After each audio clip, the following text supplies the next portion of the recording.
अच्छा, भगवान किसे कहते हैं? विद्वान किसे कहते हैं? जिसके पास विद्या हो उसे विद्वान। धनवान किसे कहते हैं? जिसके पास में धन हो उसे धनवान। बलवान किसे कहते हैं? जिसके पास में ताकत हो वो बलवान। स्वरूपवान किसे कहते हैं? जिसके पास में स्वरूप हो उसे स्वरूपवान। ऐसे ही भगवान उसे कहते हैं जिसके पास भग हो। भग में 6 चीजें आती हैं, 6 चीजें जिसके के पास में हो उसे भगवान कहते हैं। तो ये भगवान श्री कृष्ण है। ऐश्वर्यस्य समग्रस्य धर्मस्य यशस्यः। ऐश्वर्यस्य समग्रस्य धर्मस्य यशस्यः ज्ञान वैराग्याश्चैव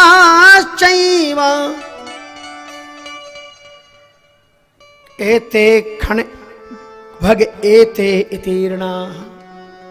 6 चीजें जिसमें हो। ऐश्वर्य से समग्र से धर्म से यशस्या ज्ञान वैराग्यश्चैव एते खड़ एते भग इतीर्णा। खड़ ये जो है 6 भग है। जिसके जीवन में ऐश्वर्य हो और इसके साथ में शब्द दिया है समग्र, समग्रता पूर्वक ऐश्वर्य हो, जो मालिक हो, समग्रता से मालिक हो। हमारे देश का प्रधानमंत्री कहां तक का मालिक है? केवल भारत का। पाकिस्तान में नहीं चलेगी, दूसरे राष्ट्र में नहीं चलेगी।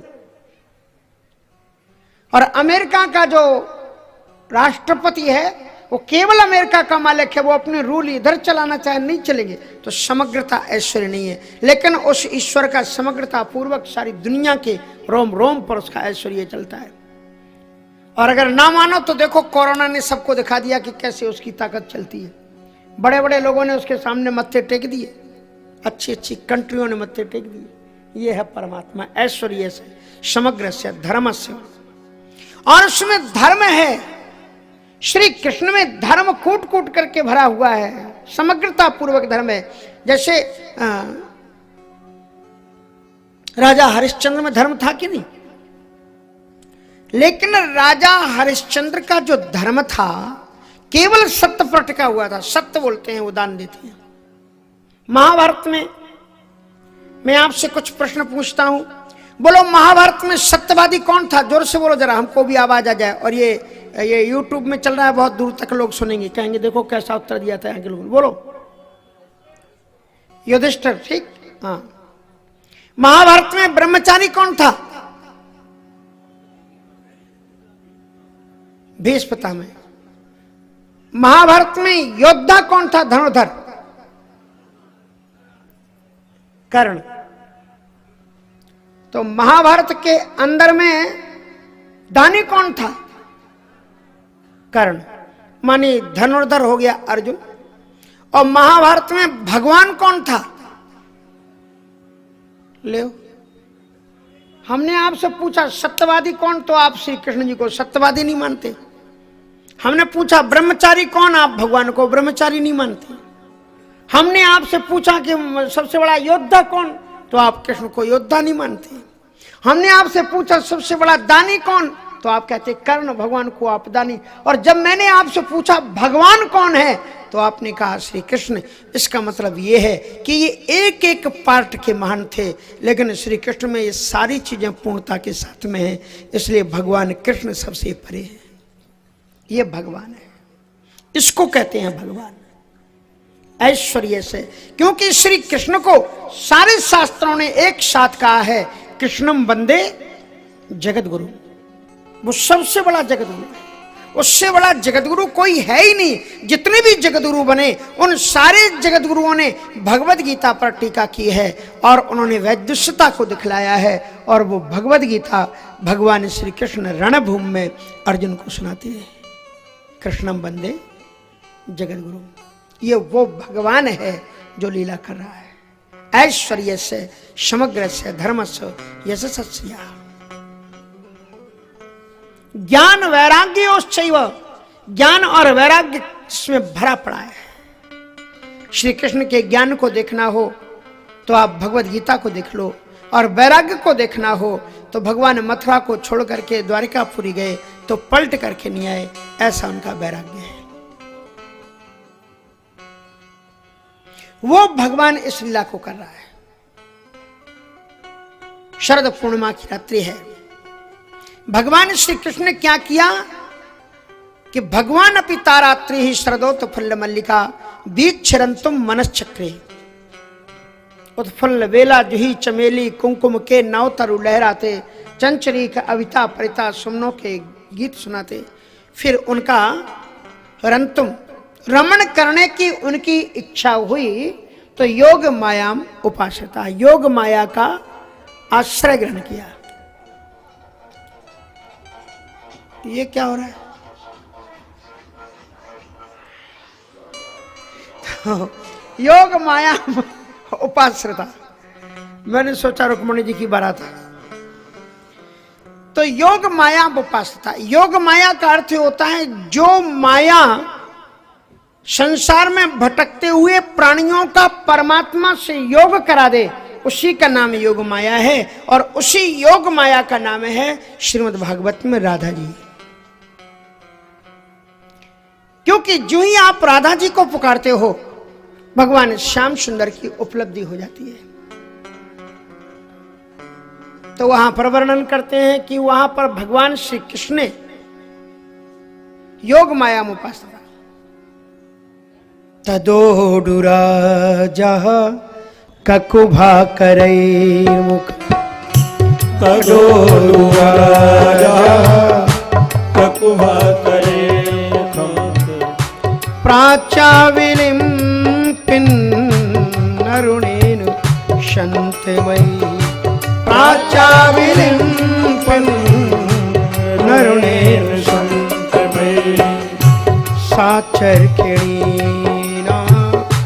मुदिगाच्छुचो मृजन् साचर्किणीना मुदिगाच्छुचो मृजन् प्रिया प्रियाया इव दीर्घदर्शना प्रिया प्रियाया इव दीर्घदर्शना तदोडुराजा ककुभा करेर्मुखम् तदोडुराजा ककुभा करेर्मुखम् प्राचाविलिं पिन्नरुणेन शन्तमयी प्राचाविलिं पिन्नरुणेन शन्तमयी साचर्किणीना मुदिगोमयच्छन् साचर्किणीना मुदिगाच्छुचो व्रजन् प्रिया प्रियाया इव दीर्घदर्शना प्रिया प्रियाया इव दीर्घदर्शना। भगवान श्याम सुंदर ने जब रमण की रक्षा की अभिव्यक्ति की, वसंत ऋतु ने ऋतुराज वसंत ने वहां आकर के डेरा डाल दिया। रात में ही पुष्प विकसित हो उठे, मोर नाच उठे, पृथ्वी का कण कण पुलकित हो गया। और फिर भगवान श्याम सुंदर ने ऐसी रसभरी बांसुरी बजाई, रात्रि को बांसुरी बजाई। और जितनी भी ब्रजांगनाएं थीं उन सारी ब्रजांगनाओं को ऐसा प्रतीत हुआ मानो कि उन एक एक ब्रजांगनाओं का नाम लेकर के गोविंद उन्हें पुकार रहे हैं। निशम्य गीतम तदनंगवर्धनम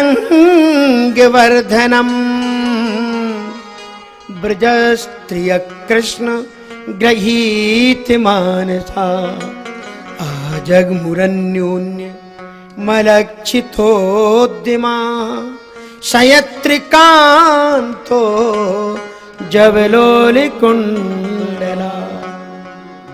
भगवान ने ऐसी बांसुरी बजाई कि सारी की सारी ब्रजांगनाएं उस बांसुरी के रव को निशम्य गीतम तदनंग वर्धनम, ऐसा गोविंद ने गीत बजाया कि तदनंग, अनंग मानी अनंग जो प्रेम का अभिवर्धन करने वाला है, प्रेम को बढ़ाने वाला गीत था। उसको श्रवण करके ब्रजांगनाएं दौड़ी। कृष्ण गृहीत मानसा, इसलिए नंदनंदन भगवान श्याम सुंदर की उनको उपलब्धि हो जाए, भगवान कृष्ण में मिल जाए, इस भावना से आजगमुरन्यो ने मलक्षितोद्दिमा, वे वहां पर आई जहां नंदनंदन भगवान श्याम सुंदर बांसुरी बजा रहे थे। कैसे दौड़ी? भगवान से जब प्रेम हो तो कथा में कैसे दौड़ना चाहिए? जहां से महाराज कीर्तन शुरू हुआ, कीर्तन के पहले ही पुराने जमाने की माताओं की घड़ी ज्यादा अच्छी चलती थी आप लोगों से। हमने 50 वर्ष पहले देखा घड़ी कैसे चलती थी, मालूम है कहां घड़ी होती थी? कच्ची दीवार, और उसी में एक रेखा ऐसे खींच दी और उसी में ऐसी ऐसी रेखाएं लगा दी, और वो छत की छाया जहां जहां आती जाए, कहते भैया इतना टाइम हो गया जो काम कर लो। ऐसे घड़ी चलती थी, अचूक घड़ी थी। जहां से आवाज सुनी तू ही दौड़ पड़ी। कैसे दौड़ी? अद्भुत वर्णन करते हैं कि किस प्रकार से दुहंतो वियुः काश्चित् दोहम हित्वा समस्काः पयोधिश्रुत संज्ञावा मनुद्वास्या पराययुः। कोई गाय को दुह रही थी, उसने गाय की बटलोई को वहीं पर फेंका और भाग खड़ी हुई। अब जरा ये सोचो, ये कौन सा दूध दो रही थी जिन्हें कृष्ण मिल रहे हैं? ये साधारण दूध नहीं दो रही थी, साधारण गायों को नहीं। कहते हैं सर्वोपनिषदों गावा दोग्धा गोपाल नंदना, ये उपनिषदों का तत्व चिंतन कर रही थी।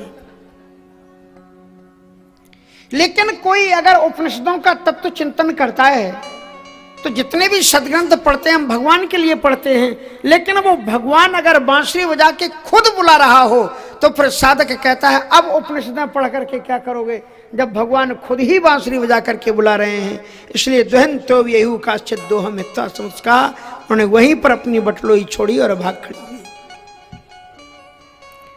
परिवेश्यन्तस्तद्धित्वा पायन्ता शिशून् पयः,